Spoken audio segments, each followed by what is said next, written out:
Hey, it's that time of day. It's time to go live. It's 2 o'clock.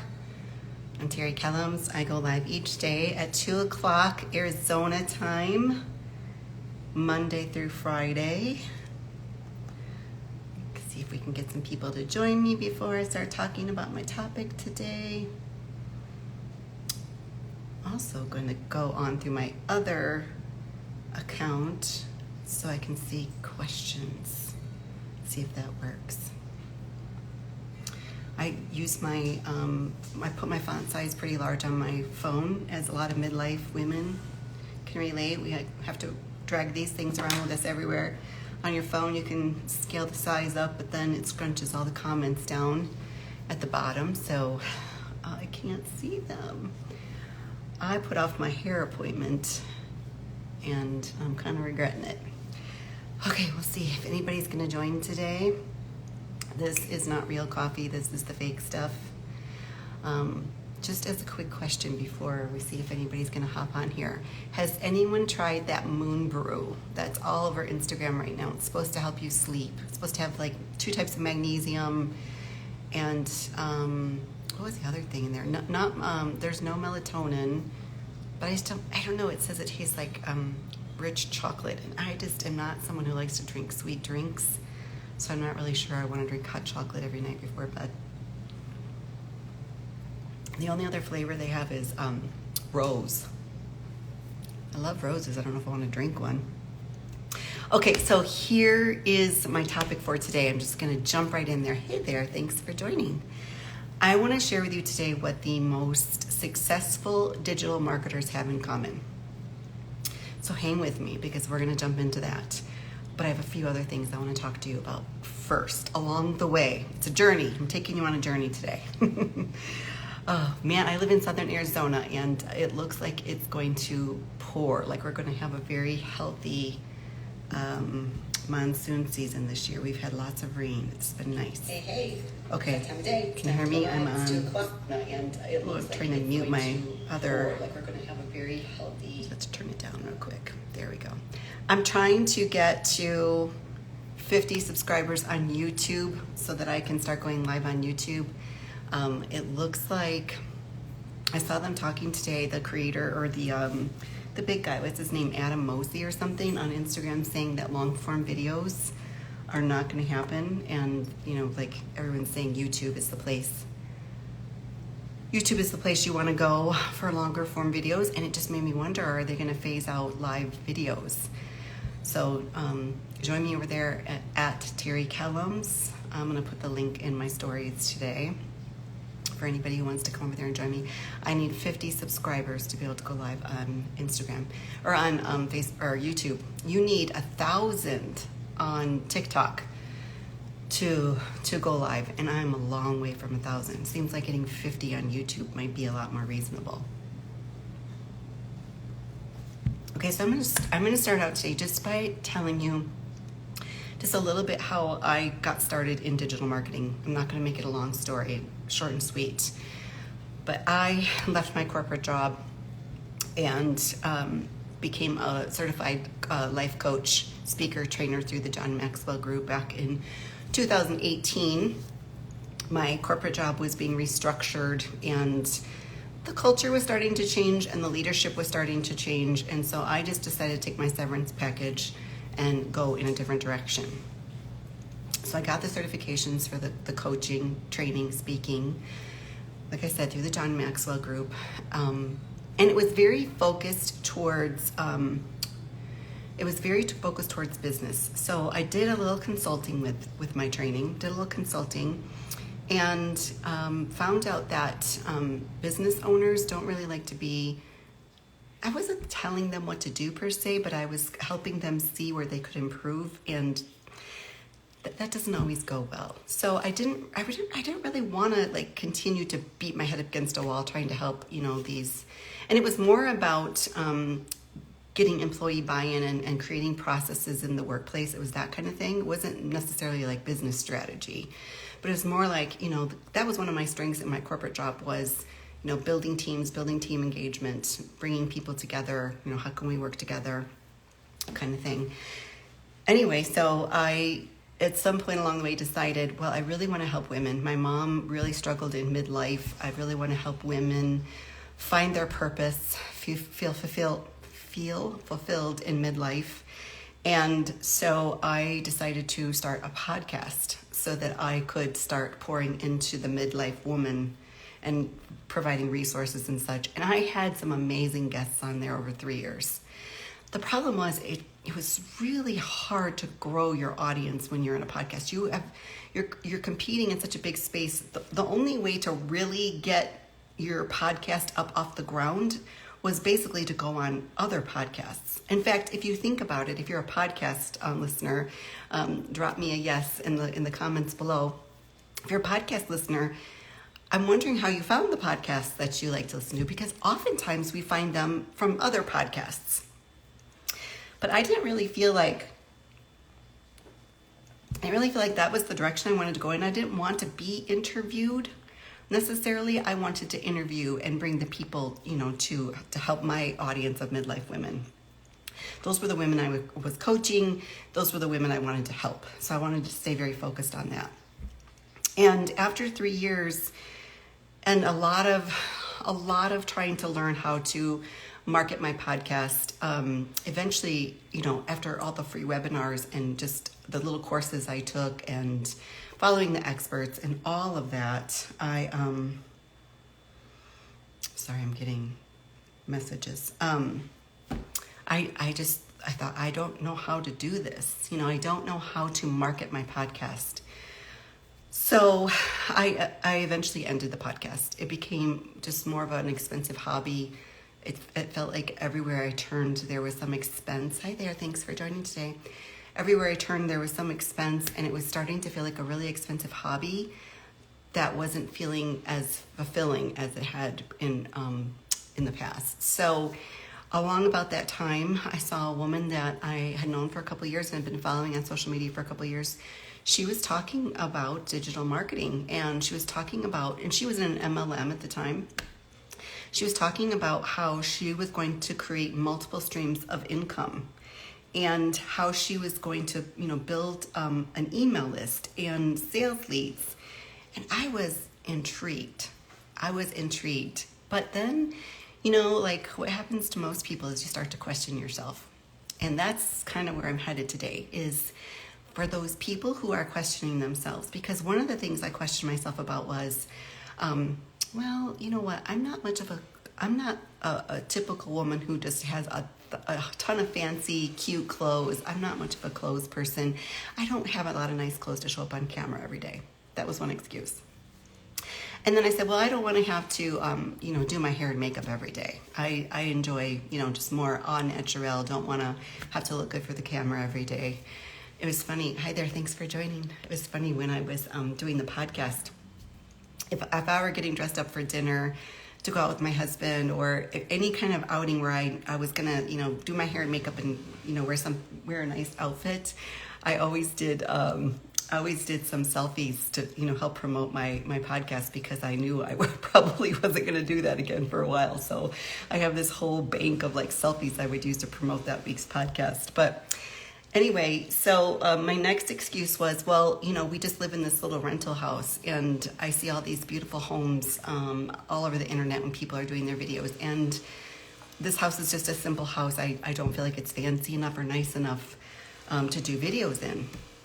So that was another excuse I had. And what was one of my other excuses? What will I talk about every day? I don't have that much to talk about. My husband and I have 7 children. We're a blended family. His 3 boys live in the Phoenix area. My daughter lives in Flagstaff.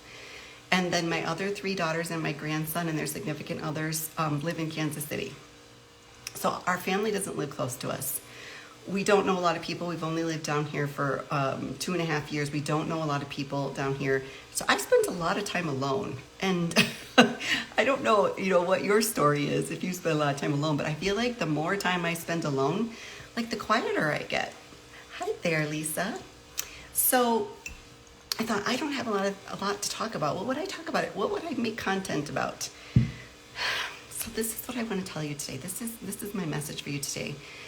I think about some of the people that I follow that I enjoy watching their content, and then some of the people even that are in the digital marketing space that have made, some decent money nobody would ever turn down. One of the guys that I originally started following after I got in is a farmer. He's just a regular old farmer guy. In most of his videos, he's in his work truck, his farm truck, and it makes me think of my uncles on my grandparents' farm. He's in his work truck, or he's moving hay bales, or he's a farm guy.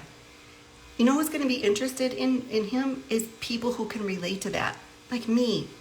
I grew up, watching my grandparents and my uncles do a dairy farm in Wisconsin, because I'm originally from Illinois. I lived on the border of Illinois and Wisconsin most of my life before I moved to Arizona. So, when I see a simple farm man, it's a great feeling for me. I like watching him. I think he's just a really average, cool dude that's, trying to make extra money for his family by doing digital marketing. Farmers have it rough, right? Okay, someone else I follow. I was thinking about this. I went into town today. We live in a rural community, so whenever I have to go into town, it's an event. But I went into town today, had some errands to run, and I was thinking about some of the other people that I like to follow. I have friends that are makeup artists, and it doesn't matter how many times I watch them applying eyeshadow, whatever. I like to watch them because I know I'm not going to do it. I'm not going to get on there. I'm not going to, go sit at my makeup table or whatever and spend that much time doing eye makeup. But I love watching other people do it. Same with hair. I have a couple of women that I follow that I love to watch them curl their hair, and they're trying to teach other women that they can, it's simple. You can curl your hair too. But these people are just everyday average people. They're just taking something that they're good at and something that they believe in, and they're turning it into content to help promote the business that they want to promote online. And it's so simple if you think about it in that way. Don't overcomplicate it like I was. Who cares? This dress is from Old Navy. I've probably had it for 5 years. I probably spent $15 on it. Do you care? Do you care? Let me know in the comments if you care that I'm wearing a $15 dress from Old Navy. Because I think most people don't care. We follow people for one reason or another, but if we don't resonate with them, we just keep scrolling. But my point is you have something. There's something about you that's uniquely you. Like my friend Lisa, who just said, nope, she doesn't care if I'm wearing a $15 Old Navy dress. My friend Lisa is Reboot Fitness. She loves to talk about fitness. I love watching her talk about fitness. Every time I see her, either in my stories or on my feed, thank you, Kim. Thank you for not caring about my Old Navy dress. Every time I see my friend Lisa talking about, that she's going to get on her, routine, her morning routine of exercising, or she's drinking her drink that she drinks before she exercises, I stop and watch because I care about fitness. So we have to stop overcomplicating some of these things. And we have to think about what is it that's unique to me that someone else out there might be interested in? How can I make content? This is digital marketing. As consumers, we just want to consume content that's interesting, educational. What else? Interesting and educational. Makes us laugh, is funny. That's the kind of content we want to watch. And if you can take what you already like doing and turn it into content and turn that into an online income, why not, right? So I don't want to be on here long. I've already been on 15 minutes, so I'm going to wrap it up with this. The people who are the most successful in digital marketing have a couple of things in common. Number one, they got started. And number two, they didn't quit. So I know you probably see people out there making lots of money, and you think, how can that be true? A day doesn't go by where I don't see someone say, I'm so skeptical of this whole thing. A day doesn't go by. Let me tell you a little bit of something. The woman that I said I found talking about digital marketing back in December, she's been in this online space for, oh my gosh, forever. She used to sell fitness equipment, and then she's been in this very successful MLM company for 5 years or whatever, And she had a following of like, I don't know, 115,000 people. So you can always leverage your following if you already have a following. Now, I'm not saying to continue to use the same account. So like my friend Lisa, who's into fitness, let's say she decided to do digital marketing. And she said, hey friend, I'm gonna do this digital marketing thing. I just need to know, like, should I start a brand new account? And my answer would be absolutely yes, start a new account. That doesn't mean you can't let your followers that have been following you about fitness, it doesn't mean you can't let them know you're doing something new, Lisa, to see if they're interested in coming on over to your new account to see what you got going on. But when the algorithm figures out what you're talking about on a daily basis, that's how it knows to send people. That's how it knows to push your content out to those people. So, yeah, that's what they have in common. They started and they didn't quit. And it's a long game, right? It's not, hello there. This is a long game. Digital marketing is a long game. I don't know what people would expect if they started a brick and mortar business. But when I was, I said I went into town today. When I was in town, I went to where my gym is, in the little strip mall where my gym is. And there's a little store in the corner of that little strip mall. And I noticed that they went out of business. And I thought, you know what? The only way I even knew that store was in there was because it's right by my gym. And I've been in there a couple of times because they sold really cute costume jewelry. And every time I have an occasion to wear a dress for something fancy, I always go buy a new piece of costume jewelry to match whatever I'm wearing, right? So I knew they were there. That's the only way. I've never heard a single soul in 2.5 years talk about that little boutique store. So if we have a business, the way we do it in 2024 is we're on social media. I mean, I know like the old traditional way of talking about your business, like when I was an insurance agent, I went to the Chamber of Commerce. I belonged to the women in business groups. I had my own networking group that I started with another woman. So, there's a traditional way of doing local business, but what we're all trying to do here online is a digital business, right? This is an explosive industry that's only slated to get bigger and bigger. By 2024, it's supposed to be $1 trillion industry. If this is something that you're remotely interested in, send me a DM and say yes, and I will send you a copy of our free daily pay blueprint. You can join the wonderful community that I'm a part of. We're just starting today. It's exciting. We're just starting today a 90-day run where the entire community has a similar goal of making $30K in 90 days. Our program creator is pushing out content every single day to see if she can make that happen, see if she can help us make that happen. And guess what? She doesn't get a dime from it. She doesn't get a dime from it because when you buy the program, you immediately have the resale rights to sell it at 100% profit. So one sale earns your money back. We have 4 levels. The most popular level is 900. To make 30K in 90 days, I wrote these numbers down yesterday. Let me make sure. 30K in 90 days, I think, is about 12 sales a month. Let me see. Anyways, I don't know where my note is. It's about 12 sales a month. So that's 3 a week. Okay? So let me know what questions I can answer for you. I'll be back tomorrow at 2. Make sure you're following me. You'll always get notified when I go online. And you'll also be able to continue to learn about digital marketing from me. If you want to DM me, I think I heard something recently. I don't know if it's true, but I think Instagram is testing out some changes. They're only letting you DM people or letting them DM you if you follow, something like that. So anyways, enjoy the rest of your day. I will be back again tomorrow at 2 o'clock Arizona time to talk to you more about digital marketing. So thanks for joining me, and I'll see you tomorrow.